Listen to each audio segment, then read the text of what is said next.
तो भगवान भास्कर ने श्रुति के अनुसार व्याख्यान कर दिया कि जो प्राणोस्मि प्रज्ञात्मा है, ये जो शब्द आया प्राण शब्द प्रज्ञा शब्द, ये परमात्मा का वाचक है, प्राण जीवात्मा का वाचक नहीं है, इसलिए ये उपासना ब्रह्म की उपासना है, ऐसा सिद्ध कर दिया। अब अन्य मत के अनुसार भी व्याख्यान करते हैं, वृत्तिकार के मत के अनुसार भी, तो इसमें विकल्प करते हैं। तो विकल्प करते हैं तो मतलब ये रुचिकर नहीं है, व्याख्यान तो कर दिया, क्योंकि लिंग देखे जाते हैं वक्तारम विद्यात और प्राण ए प्रज्ञात्मा, इस प्रकार से इमं शरीरम परिगृह्य उत्थापयति सासा उत्क्रामति इत्यादि वाक्यों के माध्यम से प्राण के लिंग देखे जाते हैं। इसलिए प्राण के पक्ष में भी यहाँ पर क्या कर दिया, वर्णन कर दिया। तो ये अभिरुचि नहीं है, भगवान भाष्यकार को ये रुचिकर नहीं है, लेकिन वृत्तिकार के मत के अनुसार व्याख्यान करते हैं अथवा शब्द के द्वारा। 392 नंबर पृष्ठ से अथवा शब्द यहाँ से चालू हुआ है। न उपासा त्रैविद्यात् आश्रितत्वाद् इह तद्योगात् इति अस्य अयम् अन्यो अर्थः। उपासा त्रैविद्यात् कहते हैं उपासना 3 प्रकार की मानो पड़ेगी, जो ठीक नहीं है। यह तद योगात आश्रितता अन्यत्र दूसरे में भी प्राण शब्द का अर्थ ब्रह्म लिया गया था, तो यहाँ पर भी उसी प्रकार से प्राण शब्द का अर्थ ब्रह्म ले लेना चाहिए। ये जो सूत्र का अर्थ व्याख्यान किया था सिद्धांत पक्ष की तरफ से, उसको लेकर के यहाँ पर वर्णन करते हैं कि इति अस्य, इस सूत्र का अयम अन्य अर्थ है, ये अन्य अर्थ है। कौन सा अर्थ है कि ना ब्रह्म वाक्य अपि जीव मुख्य प्राण लिंगम विरुद्धते। ये जो ब्रह्म वाक्य है प्राणोस्मि प्रज्ञात्मा तम माम आयु अमृतम उपास्वा प्राण प्रज्ञात्मा आनंदम अमृतम अजरम इत्यादि जो वाक्य ब्रह्म के लिंग आए हैं, तो ब्रह्म के लिंग में ब्रह्म वाक्य में जीवात्मा का और मुख्य प्राण का लिंग कोई विरोध नहीं है। तो पूर्व पक्षी पूछता सिद्धांति से, क्यों नहीं है भाई, क्यों इस प्रकार से ब्रह्म वाक्य में जीवात्मा का और मुख्य प्राण लिंग विरोध क्यों नहीं हो रहा। तो ऐसी प्राप्ति हो जाने पर कहते हैं इस प्रकार से विरोध नहीं हो रहा। उपासना त्रित्व प्रसंग से पूर्वम, यहाँ पर त्रिप्रकार की उपासना, एक ब्रह्म विशेष की, एक की ही उपासना है, एक ब्रह्म की ही 3 प्रकार से उपासना का विवक्षा की जा रही है, विवक्षित है। एक ही ब्रह्म की 3 प्रकार से उपासना की विवक्षा की जा रही है। ब्रह्म तो एक ही है, लेकिन उसकी इस प्रकार से उपासना कर सकते हैं, उस प्रकार से उपासना कर सकते हैं। जीव रूप से भी ब्रह्म की उपासना कर सकते हैं, प्राण रूप से ब्रह्म की उपासना कर सकते हैं। ब्रह्म रूप से ब्रह्म की उपासना तो करते ही हैं, लेकिन प्राण ब्रह्म की जीव रूप से भी उपासना कर सकते हैं, ब्रह्म की प्राण रूप से भी उपासना कर सकते हैं। इसलिए कोई वाक्य भेद नहीं आएगा। इस प्रकार से उसी को लेकर के यहाँ पर वर्णन करते हैं कि कथम, किस प्रकार से कि ब्रह्म वाक्य में जीवात्मा का और मुख्य प्राण का लिंग स्वीकार कर लेने पर विरोध क्यों नहीं आ रहा कि उपासना त्रय विद्यात, उपासना त्रय विद्या 3 प्रकार से कर सकते हैं। किसकी, ब्रह्म की। तो त्रिविधम यहाँ ब्रह्म उपासनम विवक्षितम प्राण धर्मेण प्रज्ञा धर्मेण स्वधर्मेण च, 3 प्रकार से अस्मिन प्रकरण, यानी अस्मिन प्रकरण प्रतदर नामक जो आख्यायिका आई है उस प्रकरण है, उसमें ये ब्रह्म की जो उपासना है 3 प्रकार से विवक्षित है, 3 प्रकार से कही गई है कि उपासना तो एक ही है, उपास्य तो ब्रह्म एक ही है, लेकिन इस रूप से उपासना कर सकते हैं ब्रह्म की। तो प्रज्ञा प्राण धर्म से भी ब्रह्म की उपासना कर सकते हैं, प्रज्ञा धर्म ने जीवात्मा धर्म से भी ब्रह्म की उपासना कर सकते हैं, स्वधर्मेण यानी ब्रह्म के धर्म से भी उपासना कर सकते हैं। तो एक लिए ब्रह्म की जो उपासना यहाँ पर तीन प्रकार से है, प्राण धर्म से, प्रज्ञा धर्म से, जीव धर्म से और स्वधर्मेण ब्रह्म धर्म से। तो उसी को और आगे वर्णन करते हैं। तत्र सबसे पहले प्राण के लिंग का वर्णन करते हैं। किसका लिंग? प्राण के लिंग का वर्णन करते हैं।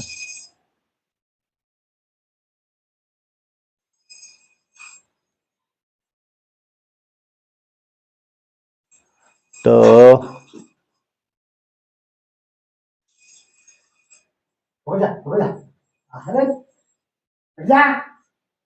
यहाँ पर आता है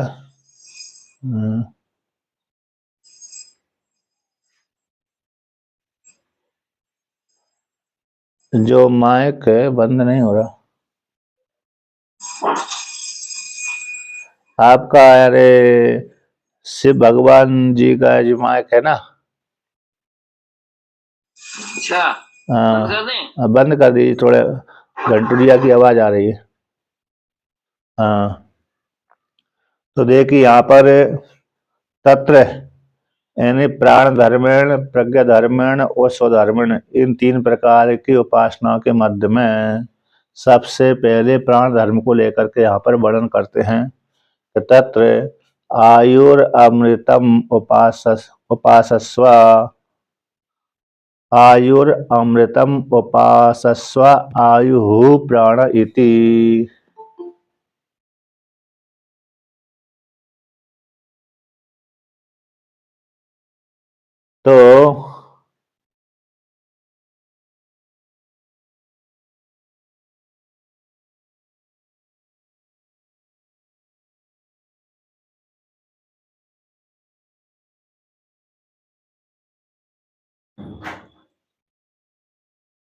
तो यहाँ पर वर्णन करते हैं कि आयु है, अमृत है, इसकी उपासना करना चाहिए। आयु यानी प्राण और अमृत स्वरूप है। तो इसी आयु कौन है? प्राण है। इदम शरीरम परिगृह्य उत्थापयति, इदम शरीरम परिगृह्य उत्थापयति इति, इस शरीर में प्रवेश करके, ग्रहण करके, इस शरीर में प्रवेश करके, ग्रहण करके,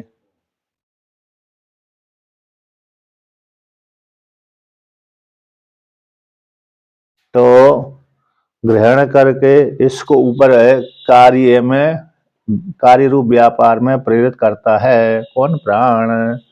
शरीर में प्राण प्रवेश कर जाता है, तो प्रवेश करने के पश्चात इस शरीर को क्रिया चेष्टा आदि में लगा देता है।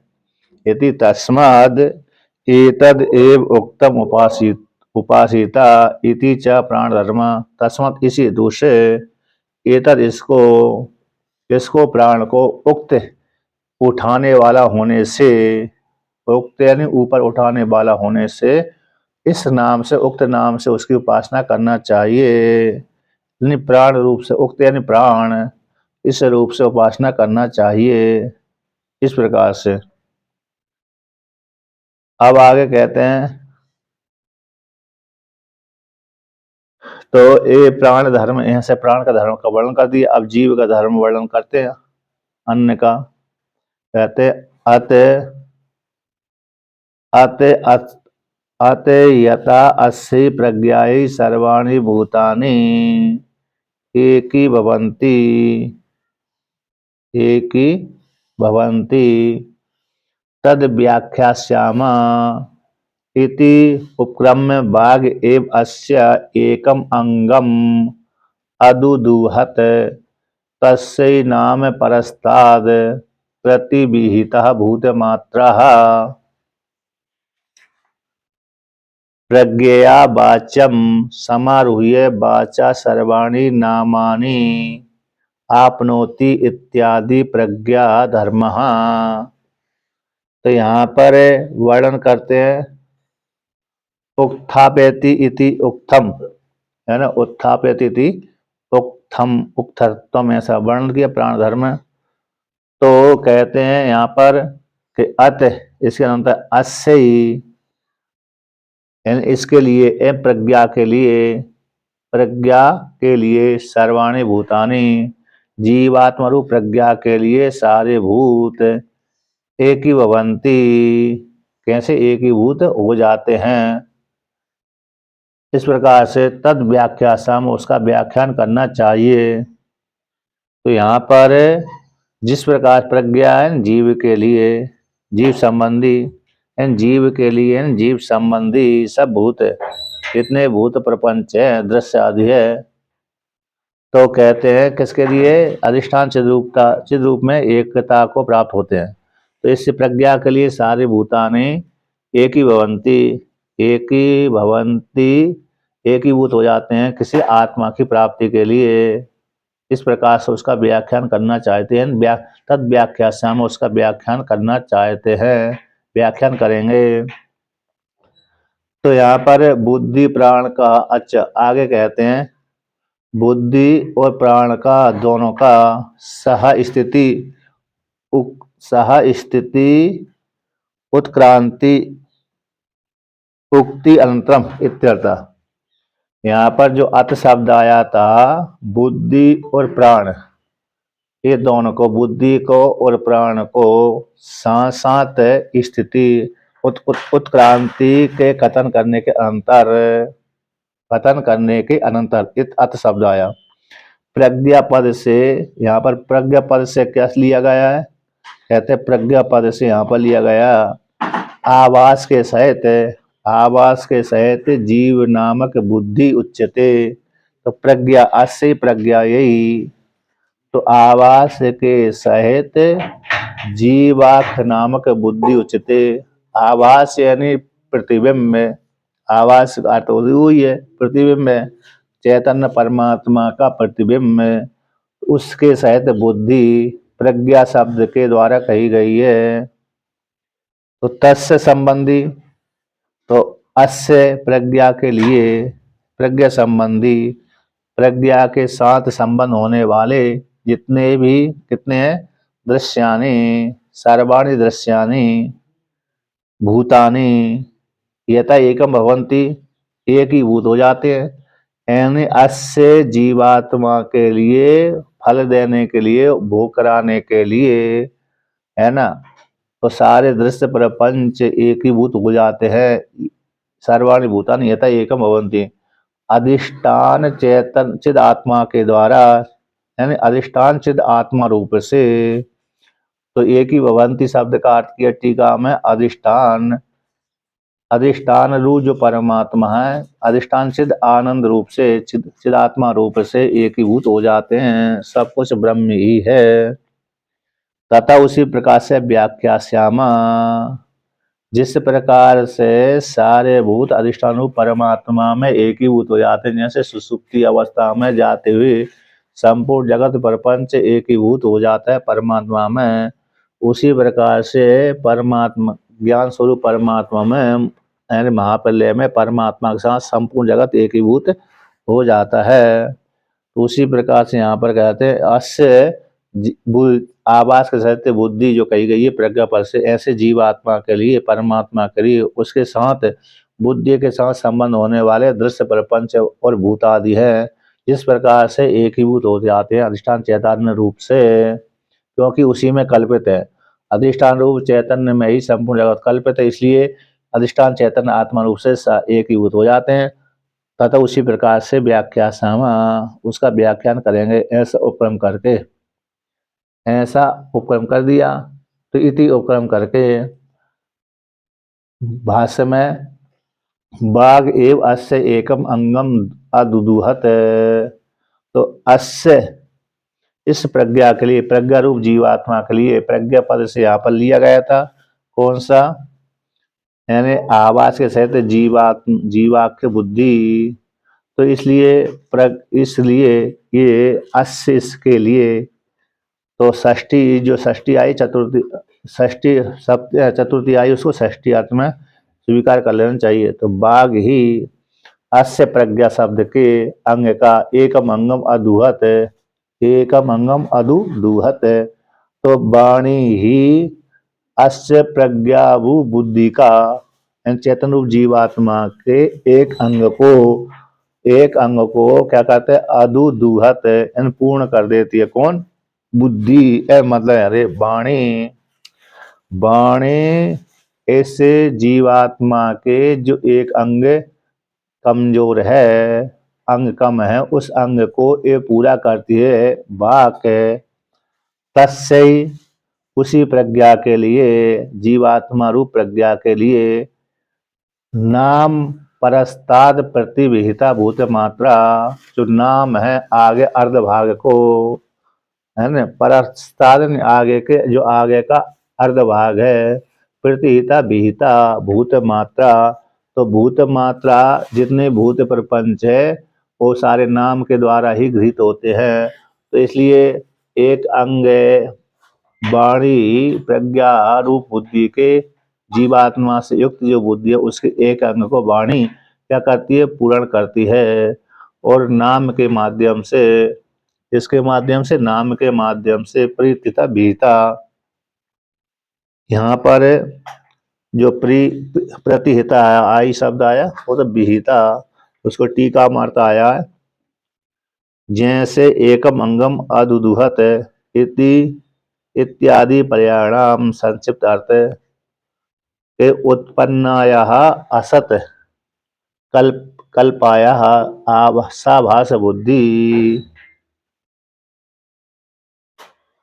जो उत्पन्न हो गई है असत कल्पना के माध्यम से, असत्य कल्पना के माध्यम से, कल्प्या असत कल्पना के माध्यम से, आवास से बुद्धि का, नाम जो प्रपंच है, नाम प्रपंच का विषयत्वम अर्ध शरीरम, जैसे नाम प्रपंच रूप विषय वाला जो आधा शरीर है, तो आधा शरीर बाक हो गई, आधा शरीर बाक, बाक के माध्यम नाम हो गया, आधा शरीर कैसे हो गया, नाम प्रपंच को विषय करने वाला अर्ध शरीर, अर्थ अर्थात्मक प्रपंच विषयत्वम अर्ध शरीरम।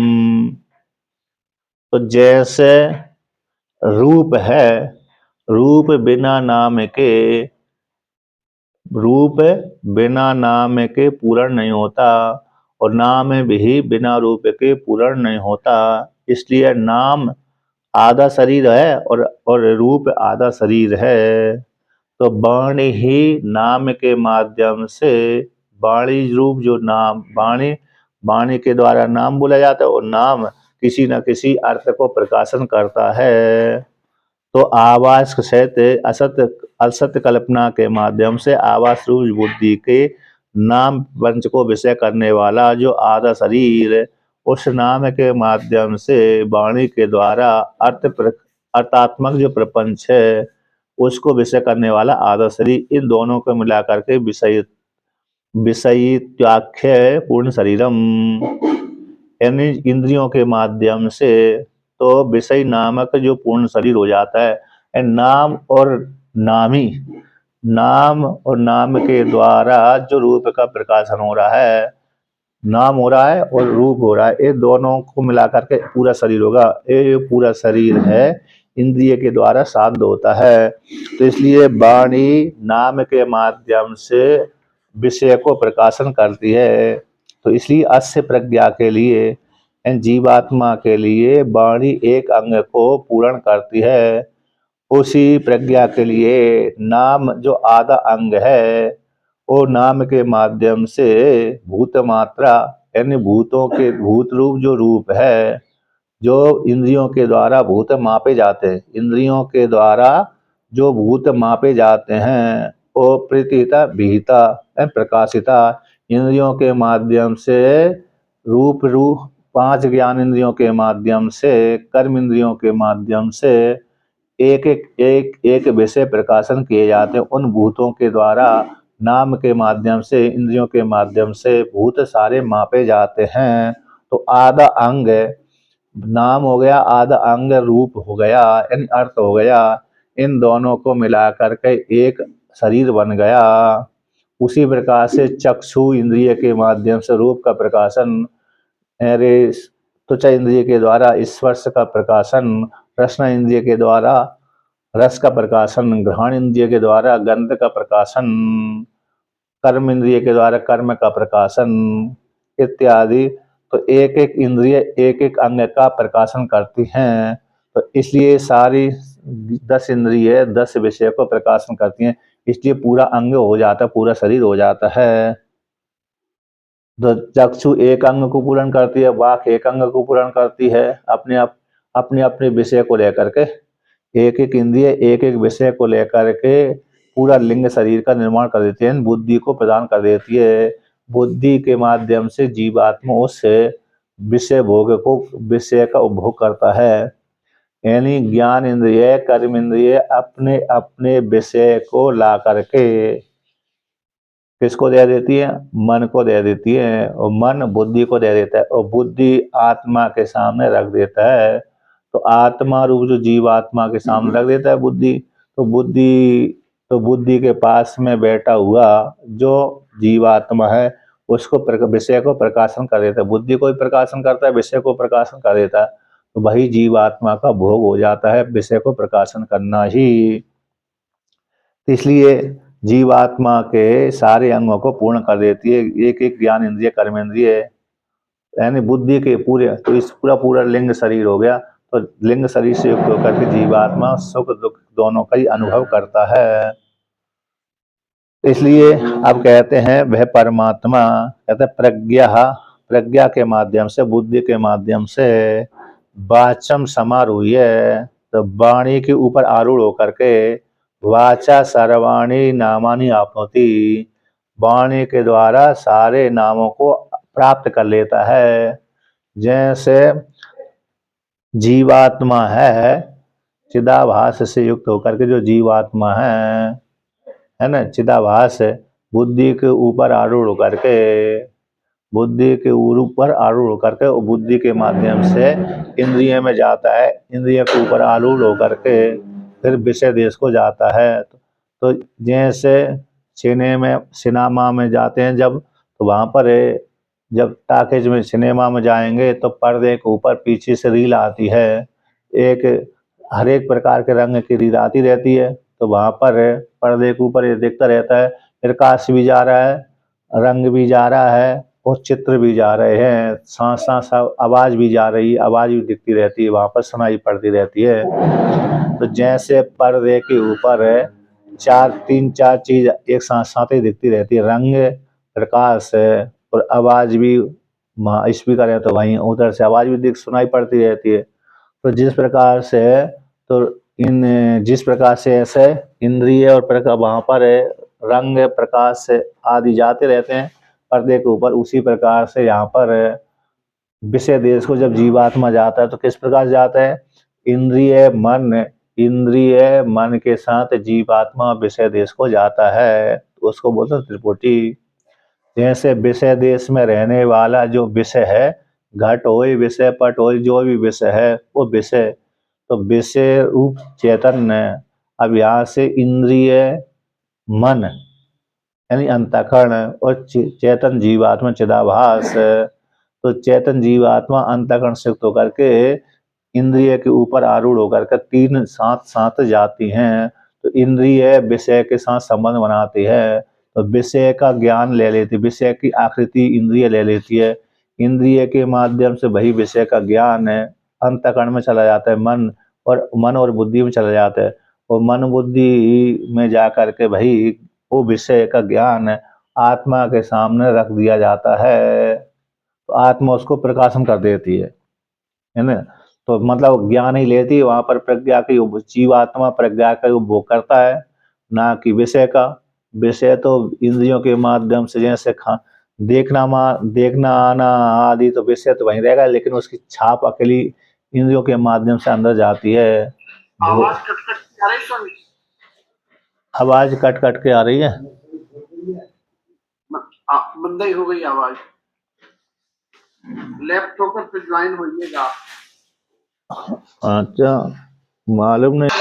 तो जैसे इंद्रिय विषय देश में त्रिपुटी जाती है, जैसे ताकेज में है एक साथ कई रंग रूप आकृति कई प्रकार के रंग एक साथ साथ जाते हैं, प्रकाश भी जाता है, रंग भी जाता है। उसी प्रकार से मन अंतःकरण है और इंद्रिय है, विषय देश और चेतन जीवात्मा चिदाभास विषय देश को जाता है और विषय देश को जा करके फिर विषय को ग्रहण कर लेता है और विषय वही विषय को ग्रहण कर लेता है तो वहां पर जीवात्मा किसका उपभोग करता है? प्रज्ञा का ही उपभोग करता है, प्रज्ञा का ही उपभोग करता है, यानी विषय का उपभोग नहीं करता। विषय तो इंद्रियों के माध्यम से, जैसे भोजन आदि तो इंद्रियों के है। प्रज्ञा यानी बुद्धि, बुद्धि का ही चेतन आत्मा, चेतन जीवात्मा बुद्धि का ही उपभोग करता है। किसका? बुद्धि का। बाकी विषय का उपभोग नहीं करता। इस प्रकार से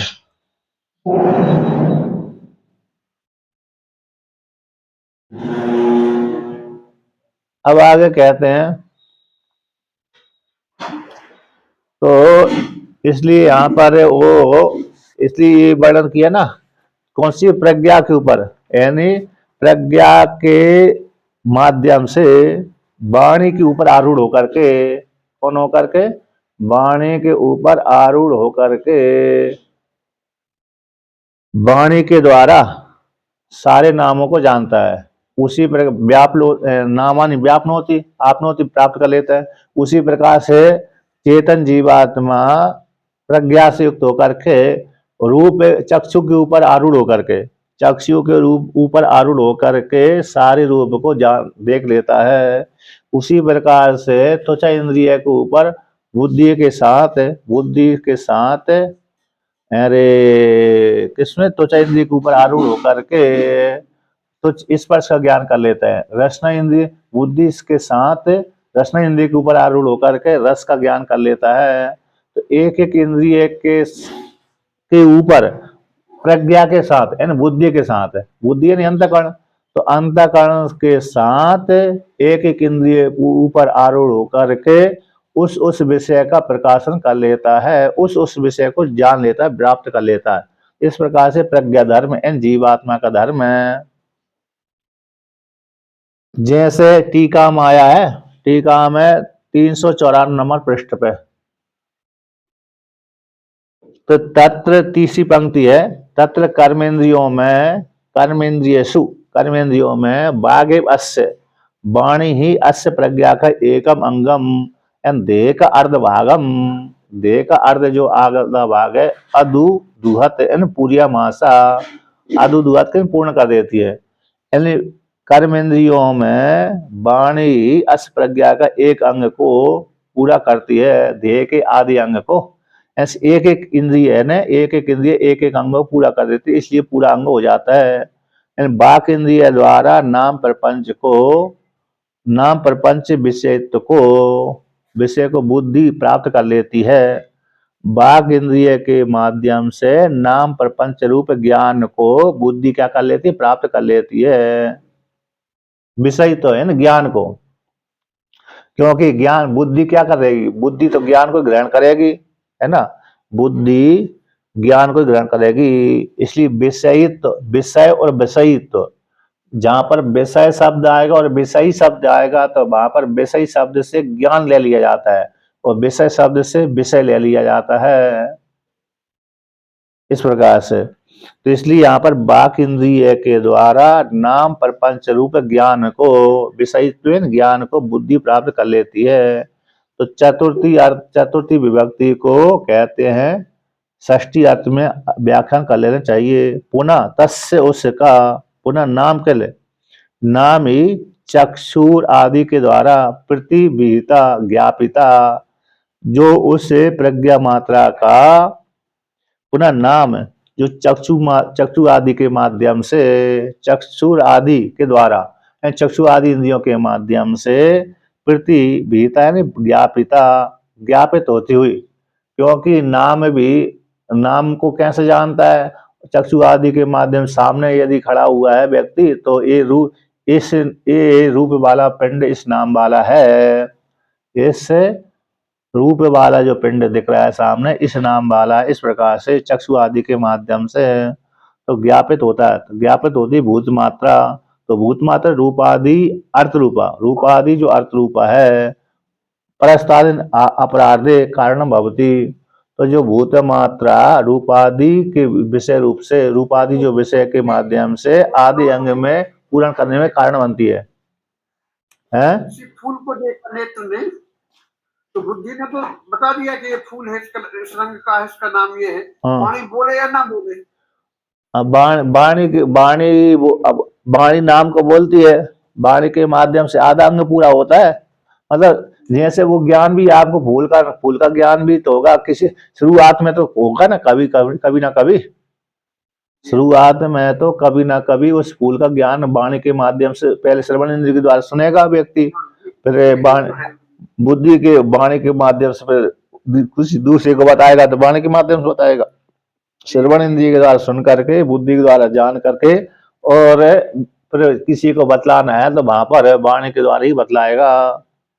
इसलिए नाम आदि के आधा शरीर नाम के द्वारा, आधा शरीर विषय के द्वारा पूर्ण होता है। इस प्रकार से वर्णन किया। यानी प्रज्ञ यहाँ पर कहते हैं बुद्धि का संपूर्ण अर्थ को दृष्टित्व उपाद करके, बुद्धि का ही संपूर्ण विषय का प्रकाश दृष्टा है ऐसा उपादन करके, उसमें निष्ठ रहने वाला, बुद्धि में निष्ठ रहना चैतन्य प्रतिबिंब के माध्यम से साक्षी दृष्टित्व का अध्यास है। यानी बुद्धि में ही परमात्मा का क्या होता है, बुद्धि में ही परमात्मा का, चैतन्य रूप परमात्मा का प्रतिबिंब पड़ता है।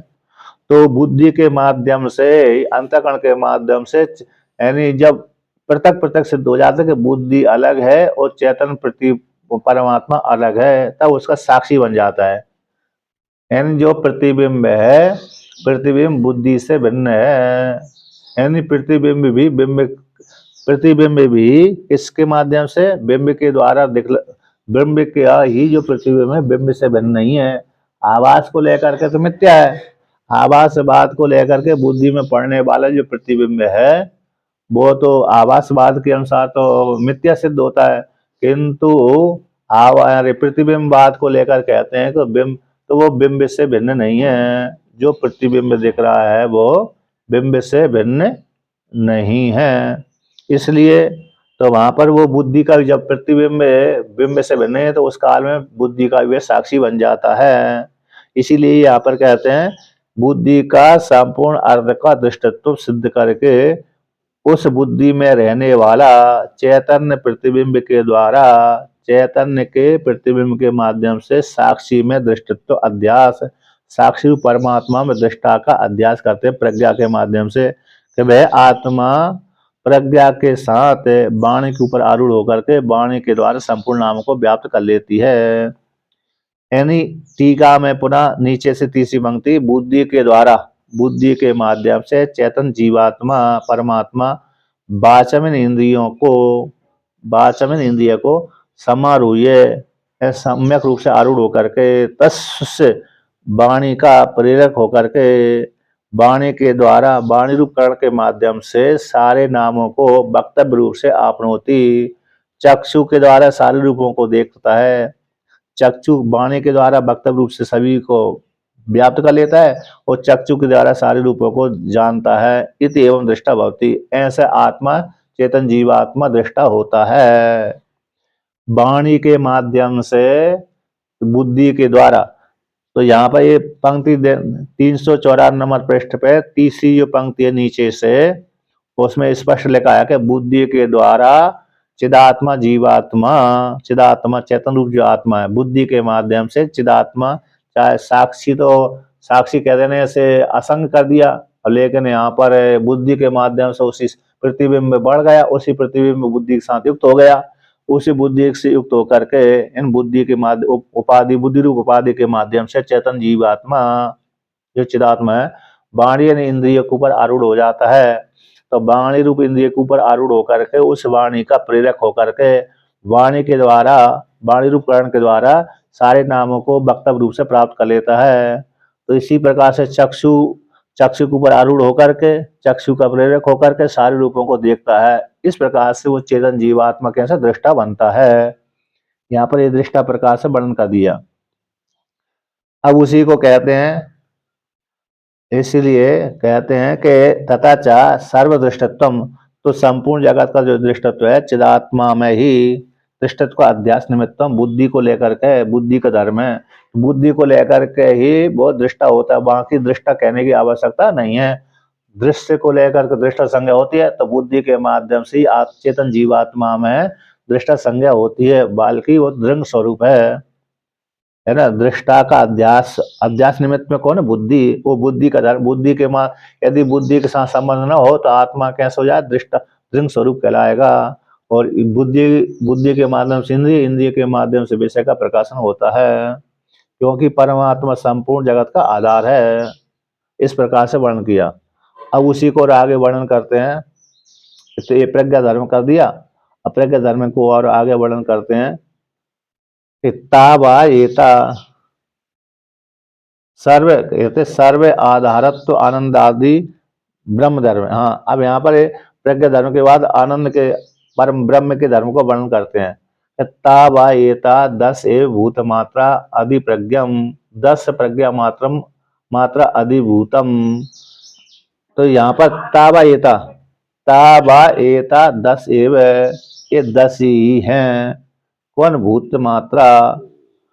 अधिप्रज्ञम, अधिप्रज्ञम प्रज्ञा के माध्यम से जो भूतों को मापा जाता है, बुद्धि के ज्ञान के माध्यम से किसको? भूतों के मात्रा नियंत्रित मात्रा।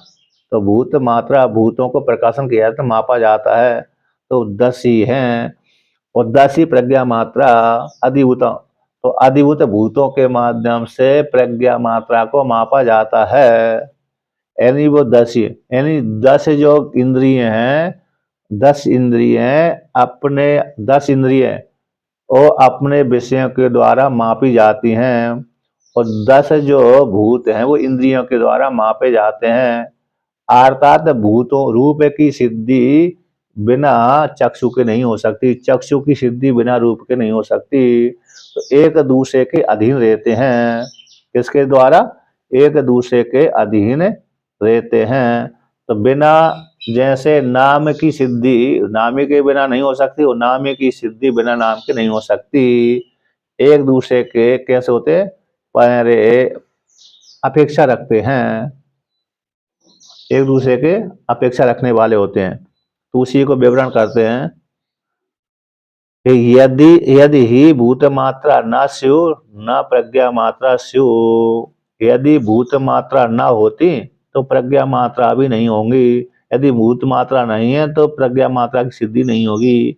यदि यदि ही प्रज्ञा मात्रा न स्यु न भूत मात्रा स्यु, यदि प्रज्ञा मात्रा नहीं है तो फिर भूत मात्रा की सिद्धि नहीं होगी। यदि चक्षु नहीं है तो रूप नहीं है, रूप नहीं है तो चक्षु नहीं है। यानी अन्योन्य आश्रय, इसको बोलते हैं अन्योन्य आश्रय, एक दूसरे को आश्रय लेकर के, ठीक है ना। क्योंकि रूप की सिद्धि बिना चक्षु के नहीं हो सकती, चक्षु की सिद्धि बिना रूप के नहीं हो सकती। ऐसे जो अंधा व्यक्ति है उसके लिए रूप किस काम का, है ना।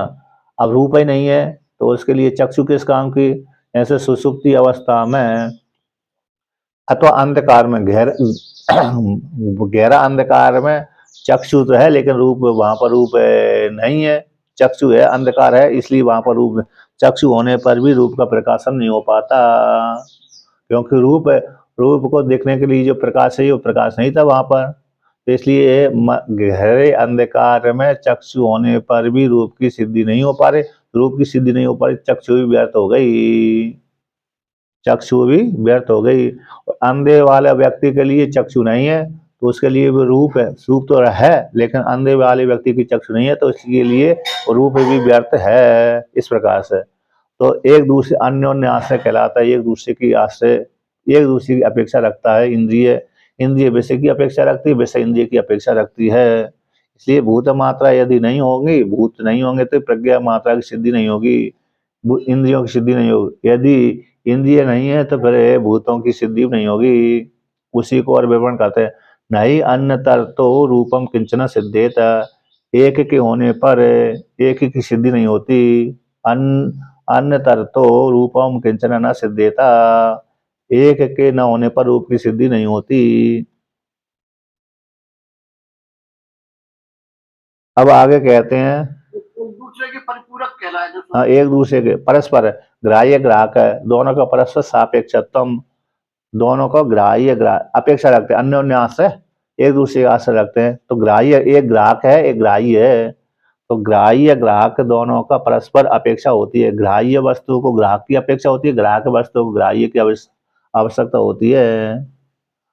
जैसे दुकानदार को किसकी, ग्राहक की अपेक्षा होती है, और ग्राहक को दुकानदार की अपेक्षा होती है, क्योंकि सामग्री तो दुकानदार से ही लेगा वो, है ना। ग्राहक सामग्री जब भी लेगा वो दुकानदार से लेगा, और दुकानदार उसी लिए सामान रखेगा कि ग्राहक आए तो सामान बेचूं मैं। तो जैसे ग्राहक ग्राहक है, ग्राह्य ग्राहक है, तो ग्राह्य वस्तु को ग्राहक की आवश्यकता होती है, और ग्राहक को ग्राह्य वस्तु की आवश्यकता होती है। एक के बिना एक की सिद्धि नहीं होती। न एतन कहते नाना होंगे, फिर न हो एतन नाना, ये नाना भी नहीं है, नाना भी नहीं है।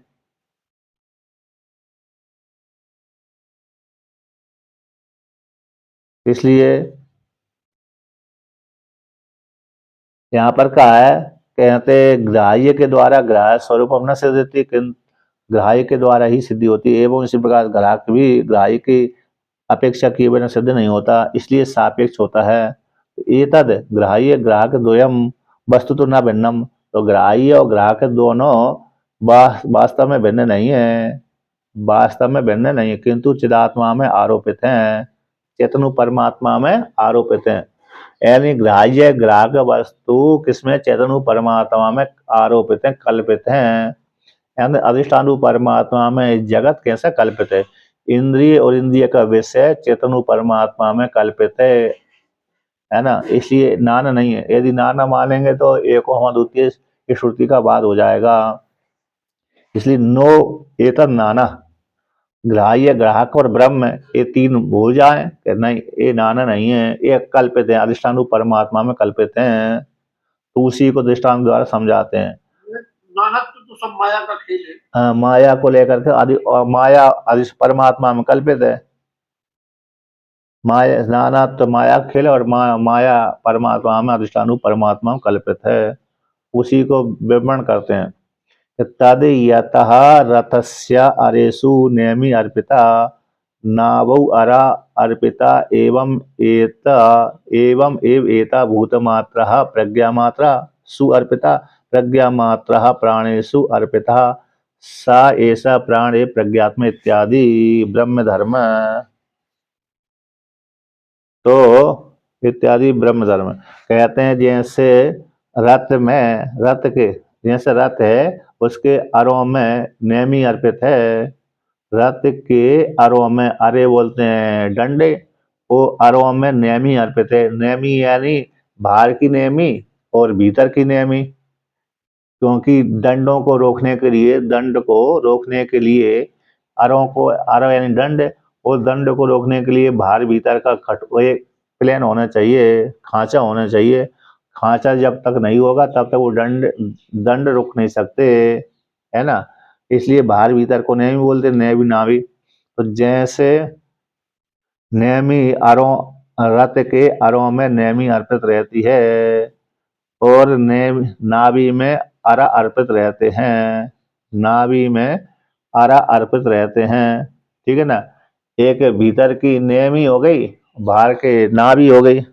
तो यहाँ पर भीतर की एक जैसे रथ गाड़ी का पहिया होता है, एक बाहर लोहे की या तो लकड़ी की रहती है, बाहर की जिससे लकड़ी कटे ना तो लोहे का भी देता है, कहीं कहीं लकड़ी का ही बना देते हैं, कहीं कहीं लकड़ी का ही रहता है, कहीं कहीं लोहे का भी, उसमें लकड़ी के भीतर, लकड़ी के बाहर लोहा भी लगा रहता है। और जो भीतर भीतर जो रहता है वो छोटा सा गोल, उसमें छेद ही छेद रहते हैं, वो लकड़ी का ही रहता है। इस प्रकार से उसी को नाभि बोलते हैं, नेमी भी बोलते हैं, नाभि। तो जिस प्रकार से नाभि जैसे नेमी में रथ अरों में नेमी अर्पित है, और नाभि में अरा अर्पित रहते हैं, एवं इस प्रकार से ये दृष्टांत है, दृष्टांत को दाष्टांत बताते हैं। उसी प्रकार से भूत मात्रा, जो भूत मात्रा है प्रज्ञा मात्रा में अर्पित है, यानी जो रूप है इंद्रियों में अर्पित रहती है, ज्ञान में अर्पित रहता है। प्रज्ञा मात्रा किसमें रहती है? कहते भूत मात्रा प्रज्ञा मात्रा में अर्पित है। और प्रज्ञा मात्रा किसमें अर्पित रहते हैं? इंद्रिय के प्राण में अर्पित रहती हैं, प्राण में। तो प्राण यहाँ पर कौन सा प्राण है? कि परमात्मा। तो सय प्राण ही प्रज्ञात्मा है। जैसे दृश्य प्रपंच जितना है इंद्रियों में अर्पित रहता है, और इंद्रिय किस में अर्पित रहते हैं? चेतन जीवात्मा में अर्पित रहते हैं। सय प्राण ही प्रज्ञात्मा कहलाता है, प्राण ही प्रज्ञात्मा कहलाता है। तो यहाँ पर जो प्राण प्रज्ञात्मा कौन हो गए? चेतन आत्मा। तस्मात इसलिए ब्रह्म का धर्म हो गया, यानी संपूर्ण जगत उस परमात्मा ईश्वर रूप परमात्मा में अर्पित है, कल्पित है ना। इंद्रिय और इंद्रिय का विषय उस परमात्मा में कैसे ब्रह्म रूप ईश्वर में कल्पित है। उसी को आगे कहते हैं तस्मात् ब्रह्मणः एव उपाधि द्वय धर्मेण स्वधर्मेण च एक उपासनम त्रिविधम विवक्षितम। तस्मात् ब्रह्म की ही एक उपाधि द्वय के द्वारा प्राण धर्म उपाधि, प्रज्ञा धर्म उपाधि और प्राण धर्म उपाधि, तो जीवात्म उपाधि और प्राण उपाधि, उपाधि द्वय के द्वारा उपाधि द्वय के धर्म से और स्वधर्म से एक ही उपासना तीन प्रकार से कही गई है। एक ही उपासना ब्रह्म की ही ब्रह्म की एक उपाधि द्वय के द्वारा प्राण और प्रज्ञा उपाधि द्वय के द्वारा और स्वधर्म यानी ब्रह्म धर्म से ही एक ही उपासना है, वो तीन प्रकार से विवक्षित है। अन्यत्र दूसरी जगह भी जैसे सांडल्य विद्या आदि में आएगा, सांडल्य विद्या में अन्यत्र भी, तो वहां पर उपाधि को लेकर के ब्रह्म की उपासना की गई है कि मनोमय प्राण शरीर, प्राण है शरीर जिसका, ऐसे मनोमय प्रधान मन प्रधान वाला जीवात्मा वो ब्रह्म है। मनमय प्रधान, मन है उपाधि जिसकी, ऐसे मनोमय, ऐसे मन है उपाधि जिसकी, ऐसा वो ब्रह्म है। कौन है वो? मनमय वाला है। तो यहाँ पर भी मन के नाम से ब्रह्म की उपासना है सांडल विद्या में। इत्यादि तो कहते हैं इत्यादि उपाधि धर्मेण ब्रह्मण उपासनम आश्रितम। इत्यादि वाक्यों में भी उपाधि धर्म के माध्यम से ब्रह्म की उपासना ग्रहण की गई, स्वीकार की गई, ब्रह्म की उपासना आश्रय करने के लिए ठीक है, स्वीकार की गई है। अब कहते हैं अन्यत्र उपाधि जीव, अन्यत्र अपि में यहाँ पर कौन आया? जो उपाधि जीवात्मा है। तो जीवात्मा उपाधि से ब्रह्म की उपासना वहां पर की गई है सांडल्य विद्या में। अन्य धर्म ने उपासनम, तत्व है अन्य धर्म के द्वारा उपासना। अब उसी को और कहते हैं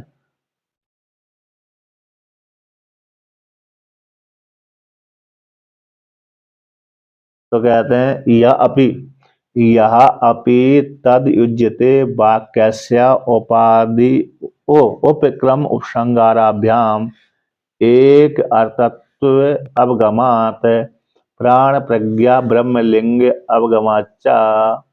इसलिए यहाँ पर भी जैसे दूसरी विद्या में भी जीवात्मा उपाधि को लेकर के ब्रह्म की उपासना की गई है, उसी प्रकार से यहाँ पर भी तद युज्यते, यहाँ पर भी ब्रह्म की उपासना इस नाम से की गई है। किसके? प्राण धर्म के माध्यम से और जीवात्मा धर्म के माध्यम से। तो वाक्य के उपक्रम उपसंगार के माध्यम से, वाक्य का उपक्रम उपसंगार के द्वारा एक अर्थ अवगमात, एक अर्थ की प्राप्ति हो जाने से, तो वाक्य के उपक्रम में तो माम बिजानी, मुझको तुम जानो, मैं प्राण हूँ प्रज्ञात्मा हूँ।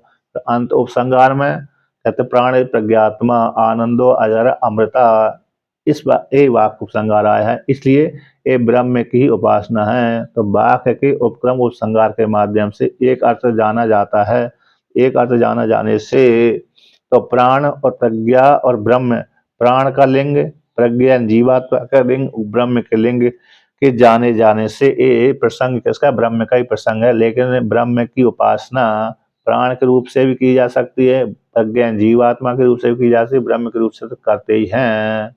इसलिए निगमन करती है भगवान भास्कर, तस्मात् ब्रह्म वाक्यम एतत् सिद्धम एतत् इति सिद्धम। ये जो वाक्य है प्राणोस्मि प्रज्ञात्मा, ये वाक्य ब्रह्म को बोध कराने वाला है। प्राणोस्मि प्रज्ञात्मा, ये वाक्य कैसे ब्रह्म को बोध कराने वाला है, इसलिए ये प्रसंग प्रतिदिन आख्यायी का जो ब्रह्म की उपासना है, इस प्रकार सिद्ध कर दिया। तो यहाँ पर तो वृत्तिकार के अनुसार यहाँ पर दोष दिखलाया है, वृत्तिकार के अनुसार। तो वृत्तिकार के जो ठीक नहीं, अथवा शब्द का द्वारा जो प्रयोग कर दिया है वृत्तिकार का, अथवा ऐसा मानते हैं, तो ऐसा मानने पर भी वो ब्रह्म की उपासना है। ऐसा मानने पर भी ब्रह्म की उपासना जीव रूप से और प्राण रूप से भी ब्रह्म की उपासना कर सकते हैं। लेकिन सीधा सीधा अर्थ निकल रहा है तो गौण रूप से उपासना क्यों करें, है ना। सीधा सीधा जब अर्थ निकल रहा है तो गौण उपासना करने की आवश्यकता नहीं है। इस प्रकार से उपासना विधि लुब्धेन भक्तारम विद्यात् एतदेव उक्तम उपासिता स में आत्मा विद्याति। यहाँ पर जो आया है प्राणो व अमृतम इति, प्राण का एव अमृतत्व श्रुति से उपासना विधि के लोभ इसके माध्यम से भक्तारम विद्यात है, और एतद उत्तम उपासिता इत्यादि स में आत्मा विद्यात इत्यादि जीव प्राण ब्रह्म की उपासना सुनी गई हैं कौशिक की ब्राह्मण आदि में। अन्य गुण विदयी स्वीकृत एक वाक्यत्म, अन्य में भी इस प्रकार से स्वीकार कर लेना चाहिए, एक वाक्यत्म आता है। यदि तो यहाँ पर कहते तीन उपासना मानेंगे तो उपक्रम संगार में विरोध आएगा। तो तीन उपासना ना मानकर एक ही उपासना है। तीन उपासना मानने पर तो जीवात्मा की उपासना, प्राण की उपासना और ब्रह्म की उपासना, ऐसी तीन उपासना मानेंगे तो कैसा आ जाएगा, अरे उपक्रम संगार में एक वाक्यता सिद्ध नहीं होगी। तो एक वाक्यता सिद्धि के लिए यहाँ पर ब्रह्म की उपासना है, लेकिन तीन रूप से मान सकते हैं, तीन जीव रूप से, प्राण रूप से और ब्रह्म रूप से। उपासना तो एक ही है लेकिन तीन प्रकार से कर सकते हैं, प्राण रूप से भी कर सकते हैं और जीव रूप से भी कर सकते हैं, ब्रह्म रूप से भी कर सकते हैं, इस प्रकार से। लेकिन है उपासना एक ही ब्रह्म की, इस प्रकार से वर्णन किया। तो दो मत हो गए, एक उपासना तीन प्रकार से कर सकते हैं, एक उपासना ब्रह्म रूप से ही है। यहाँ पर स्तुति के लिए प्राण और जीवात्मा का शब्द आ गया, इस प्रकार से वर्णन किया। अब आगे का प्रसंग फिर कल करेंगे। महाराज जी, ये दृष्टि भेद किस वजह से है? दृष्टि भेद यानी वाक्य ऐसे लिंग आते हैं श्रुति में ऐसे लिंग देखे जाते हैं। कभी आचार्य, कोई आचार्य को ऐसे रुचिकर है किसी आचार्य को, तो वृत्तिकार को माया की वजह से है कि हम पहचान नहीं पाते। जीव अंतःकरण की उपाधि को लेकर के सीधा श्रुति का तात्पर्य को नहीं जान पाते, सीधा श्रुति के तात्पर्य को न जानने करके वृत्तिकार स्वीकार कर लिया। तो यहाँ पर इसलिए और उपाधि को लेकर के यहाँ पर है, अंतःकरण उपाधि को लेकर के वो उपासना में ऐसा कर लेते हैं। यहाँ पर श्रुति का व्याख्यान है, वृत्तिकार का मत है, तो वृत्तिकार के मत के अनुसार व्याख्यान किया था, तो वृत्तिकार ऐसा मानते हैं। तो वहां पर भी वृत्तिकार के मत के अनुसार भी यहाँ पर सिद्ध कर दिया कि यदि तीन प्रकार की अलग उपासना करेंगे तो उपक्रम उपसंगार में भेद आ जाएगा। एक ही उपासना मानेंगे तो उपक्रम उपसंगार में भेद नहीं आएगा। तो हम तीन प्रकार से कर सकते हैं। जैसे भगवान विष्णु की विष्णु रूप से भी उपासना, चतुर्भुज रूप से भी उपासना कर लेते हैं, शालिग्राम में भी उपासना कर लेते हैं, अन्य में सूर्य में उपासना कर लेते हैं, साधक को सुविधा के अनुसार कल्याण करने के लिए। जैसे विष्णु की उपासना हमको कहाँ करना है, शालिग्राम शिला में भी कर लेते हैं, हम नदी में भी कर लेते हैं, हम अग्नि में भी कर लेते हैं, हम सूर्य में भी कर लेते हैं। सूर्य में भी हम उपासना कर लेते हैं विष्णु भगवान की, शालिग्राम शिला में भी कर लेते हैं हम, और नदी आदि में भी कर लेते हैं और अग्नि में भी कर लेते हैं। उसी प्रकार शिव जी की उपासना शिवलिंग में तो करते ही हैं, और शिव जी रूप में भी करते हैं, मन रूप से भी कर लेते हैं, ब्रह्म सूर्य रूप से भी कर लेते हैं, अग्नि रूप से भी कर लेते हैं। तो यह साधकों की दृष्टि के अनुसार है, सुविधा के लिए जिस प्रकार से जहाँ भी जिसका मन लग जाए उसमें कल्याण हो जाए, उसके अनुसार उपासना का श्रुति विधान कर देती है। तो आचार्य ने मतलब वृत्तिकार ने ऐसा मानते हैं। तो वृत्तिकार के मत को जो तीन प्रकार की उपासना मान रहे थे अलग अलग, तो उसको खंडन यहाँ पर मात्र किया है। तो एक ही उपासना है ब्रह्म की उपासना, 3 प्रकार से कर सकते हैं उपाधि को लेकर के, और 3 प्रकार से नहीं करना तो एक प्रकार के तो मुख्य सिद्धांत तो एक ही उपासना है, ऐसा वर्णन है। अब आगे के प्रसंग पर कल करेंगे। समझी। ओम पूर्ण